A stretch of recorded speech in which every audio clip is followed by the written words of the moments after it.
Okay, so yeah, we'll jump straight into conditional access. So obviously, we know that's the reason you've joined the webinar, is to not necessarily learn about us, but to learn about these products and the features that we want to show you. So we'll start with conditional access. And first of all, let's just talk about, before I actually get into how conditional access works and what it does, I think we need to just quickly sort of look at the challenges that we've got and what it's been designed to sort of solve for us. So one of the things that's happening now is obviously many businesses, I'm guessing a lot of the people on this call are already using the cloud products, particularly Office 365, possibly Microsoft Azure. And we obviously moved to those things for a reason. And the reasons are typically to improve our mobility and our security on our environments. But to now that we have got that improved mobility and flexibility for our users, where they can access our platforms from anywhere on any device, which is most certainly a benefit to our organizations, we've also got it also brings new challenges from a security perspective as well, because at the same token, we've also got people accessing from devices that we don't necessarily know much about, and from locations that we're not really sure where they could be joining from, which obviously leaves us open to potential breaches or data loss. So where does conditional access slot in that context, and how does it help us with that? So if we think about the sort of different scenarios we've got there, we've got sort of devices where people might be connecting to our systems like Office 365 from devices which maybe aren't secure. They might not have antivirus or a firewall running on them. We might simply not know anything about a device. It's just risky to basically allow our data to sort of go to those devices. And we've got sort of people from inside our organization, outside, on mobiles and obviously tablets as well, joining and looking at our data and accessing our data. So what conditional access does, it takes the information ultimately from these connections when people are authenticating with our systems, and it will basically take all the stuff we've just spoken about there into account and allow us to make decisions around whether we want people to be able to access our systems, whether we want them to be able to access it, and we just pop up that extra bit of security using something like multi-factor authentication for if they're joining from an unknown location or an unknown device, or we want to give them access on certain devices, but we just want to restrict what they can actually do once they've got access to our systems. So that's what conditional access allows us to do. And ultimately, conditional access is broken into two pieces. So first of all, you need to create a policy, and you can create multiple policies, and a policy has sort of two parts to it. The first part is the evaluation. Does this connection basically match this policy's criteria? And if it does, what do we want to do about that? What do we want to do with that connection? Do we want to obviously restrict it, block it, or allow it? And we can basically configure that. So the first part, the evaluation, what criteria can we actually use to look at a connection and decide if we want to do anything different with it or not? So first of all, we can decide whether certain users or Azure Active Directory groups are in scope.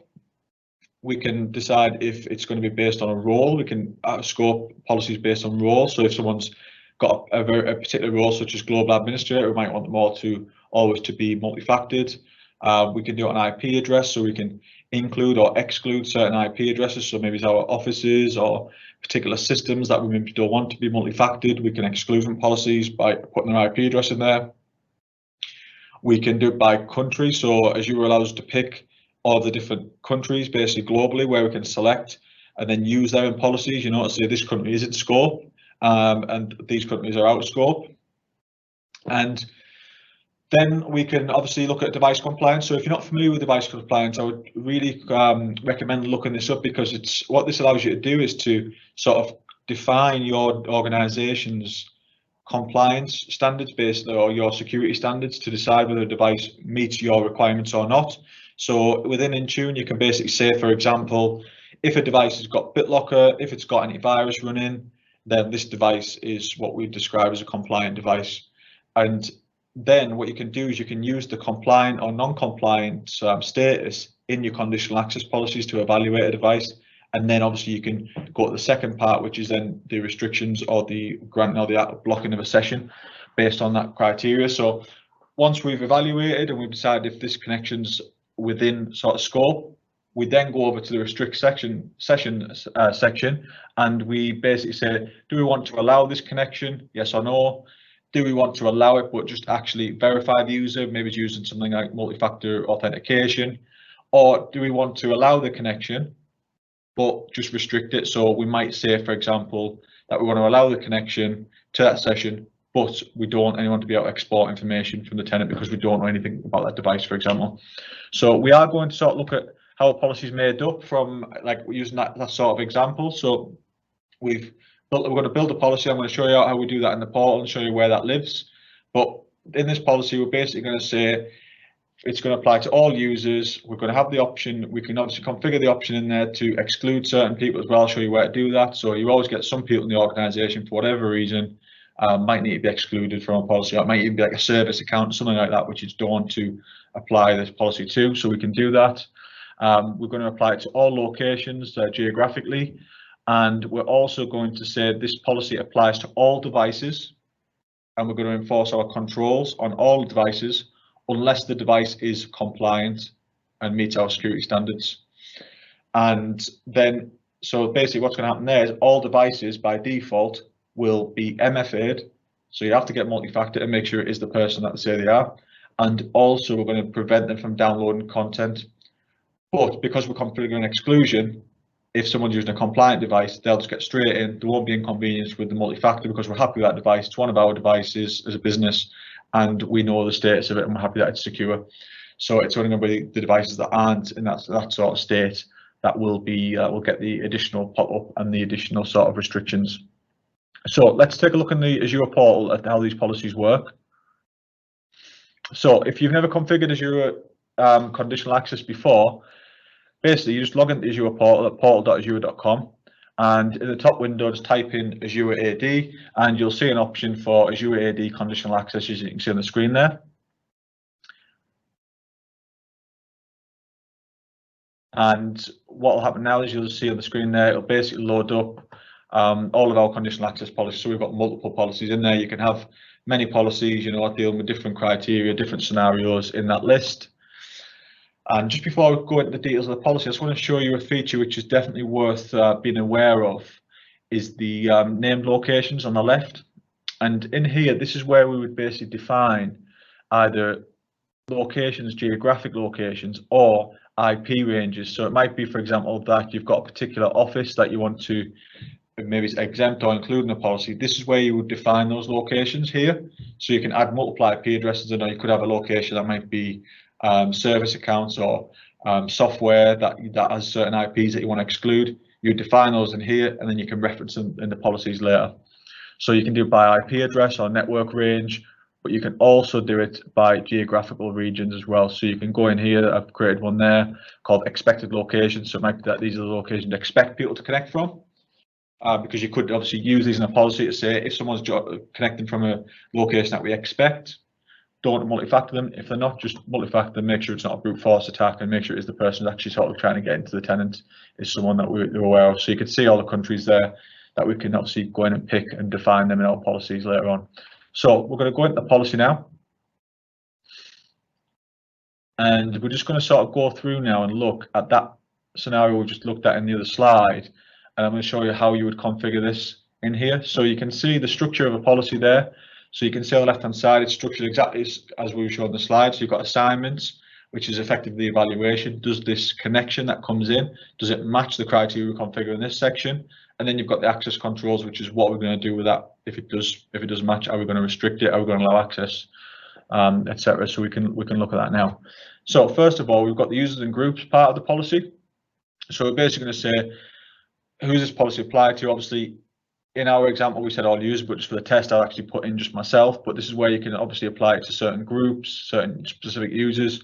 And you can see the option there. We can also include guests and external users, and we can configure this by directory roles. So if someone's an administrator, for example, so you don't need to worry that whether your global admins have got MFA enabled or not.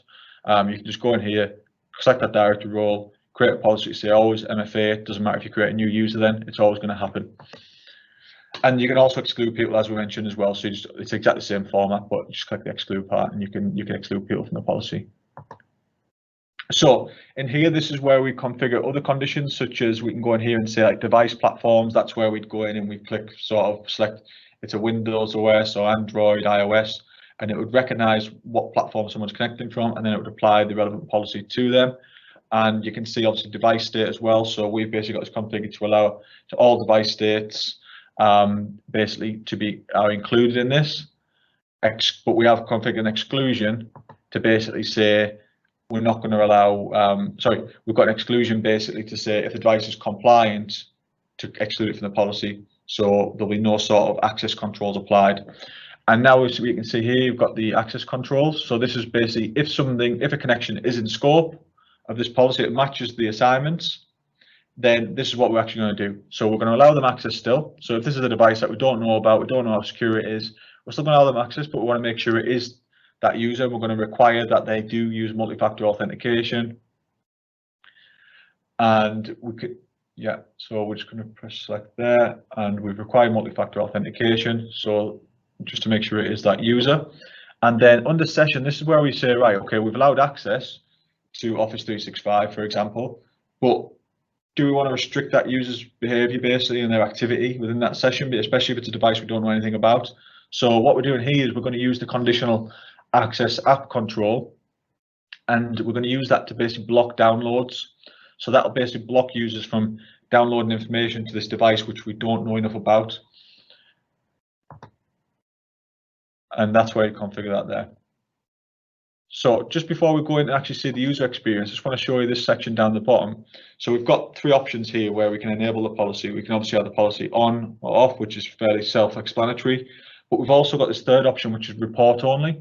And if you sort of embarking on your sort of security journey with Office 365 and in particular conditional access, I would recommend using the report only feature, because what that does, it basically effectively has the policy switched off, so it won't affect anyone's user experience. But what it will do is it will gather information around connections that would have been in scope of that policy. So then you can use that as you're planning to see what the impact of enforcing a particular policy would be on your users.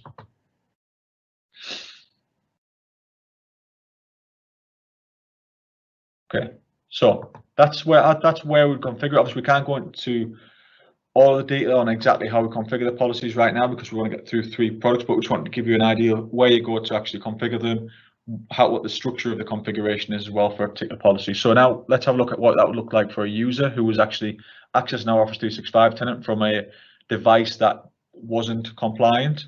So we're just going to move over to that now, and you can see here. So on the screen now, what we've got is obviously, if you imagine now, we're basically just on a device which is technically a non-compliant device, and we're going to the Office 365 portal just as a user would on this device, and we're going to sign into Office 365.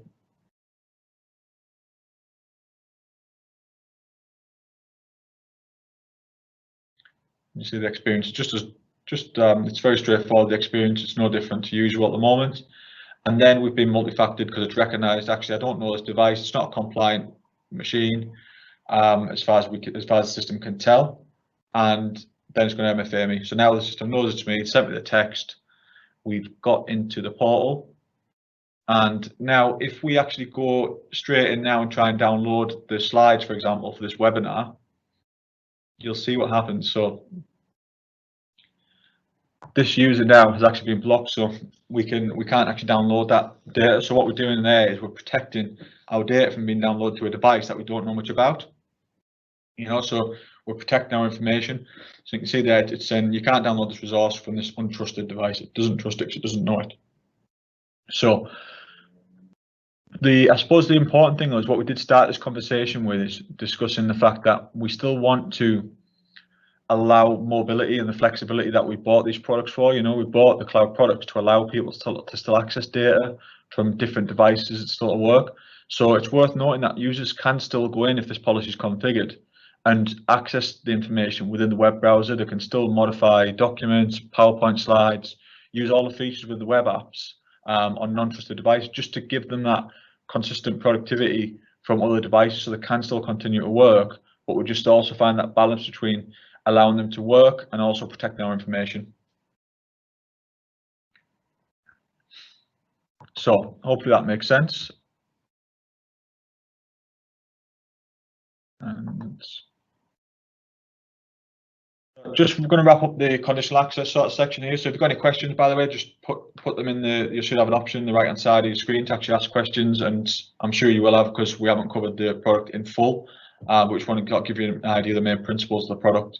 you can ask your questions and we'll make sure we do send answers out after the webinar to all the questions.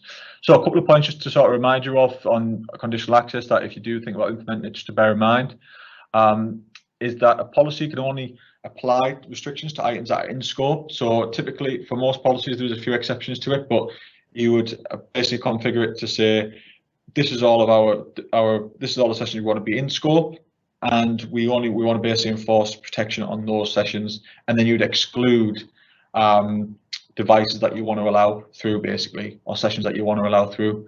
Another thing is, just a small tip really, is to use groups as much as possible, just so you can actually, especially when you're first rolling it out, so you can obviously gradually just add more users to the group and roll it out incrementally, just to give you that level of control.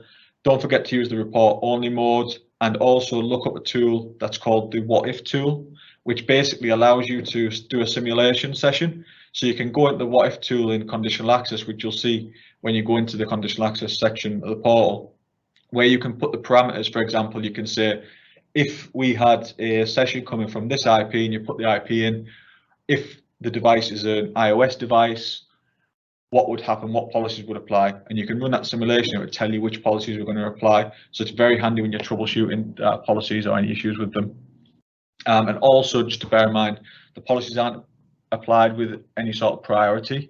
If you've got a connection that is in scope for multiple policies, all of the restrictions for those policies will apply.